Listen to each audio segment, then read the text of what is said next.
Nama saya Eldi, selaku kajur dari bisnis retail. Kalau nama jurusan bisnis retail sendiri ada dari awal kurikulum Merdeka, yaitu diterapkan di SMK 48-nya tahun 2022. Cuma kalau jurusan bisnisnya sendiri emang itu udah ada dari lama, tapi bukan bisnis retail dan pembelajarannya nggak spesifik retail aja.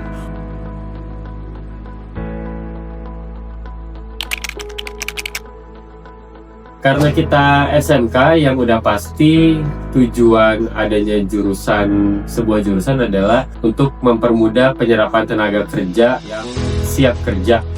Jadi terutama dalam dunia bisnis, spesifiknya retail, dimana retail itu kan kayak kita lihat ke mana-mana tuh hampir ada, di mana-mana banyak, di mana-mana. Jadi harapannya tentu untuk yang masuk bisnis retail, outputnya bisa langsung siap kerja.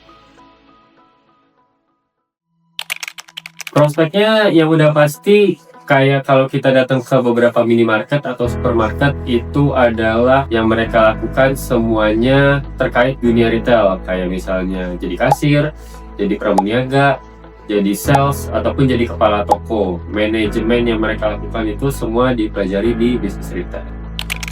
Keunggulannya untuk bisnis retail, yang pertama, dia cukup mudah untuk menggait dunia industri, karena seperti yang udah disampaikan tadi, retail tuh ada di mana-mana dan nggak cuma 1-2 merek, ada banyak banget brand retail.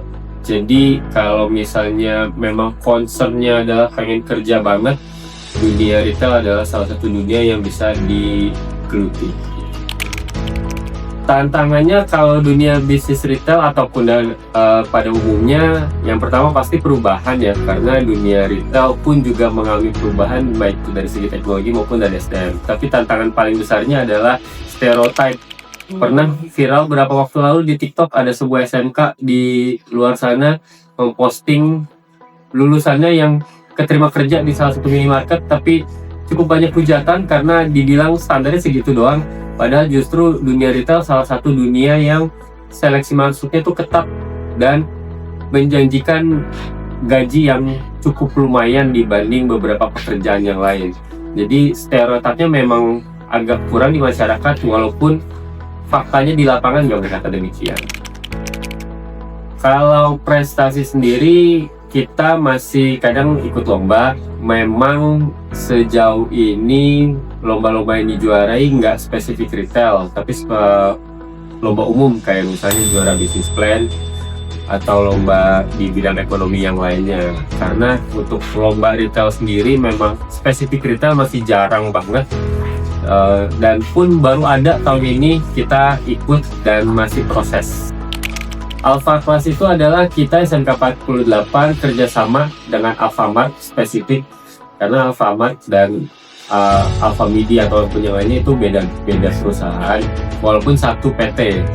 Kita spesifik sama Alfamart agar kurikulum yang diberikan ke peserta didik di 48 itu sinkron sama apa yang sedang terjadi di dunia retail yang sedang terjadi sekarang. Jadi ketika mereka lulus sekolah, mereka secara pengetahuan sudah update, secara pengalaman juga langsung terjun, nanti PKL-nya sudah akan ditempatkan di ALFA, dan ketika lulus tanpa harus melewati proses rekrutmen lagi dari CV, dari interview, mereka udah hanya tinggal di training untuk langsung bisa bekerja.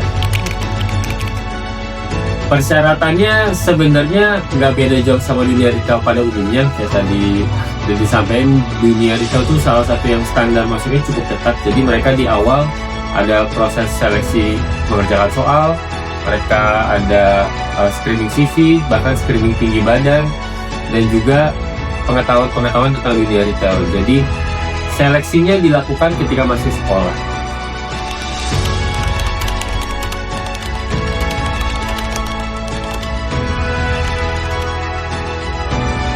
Ibu Niken, Ibu Indah, Ibu Lestari, Ibu Rita,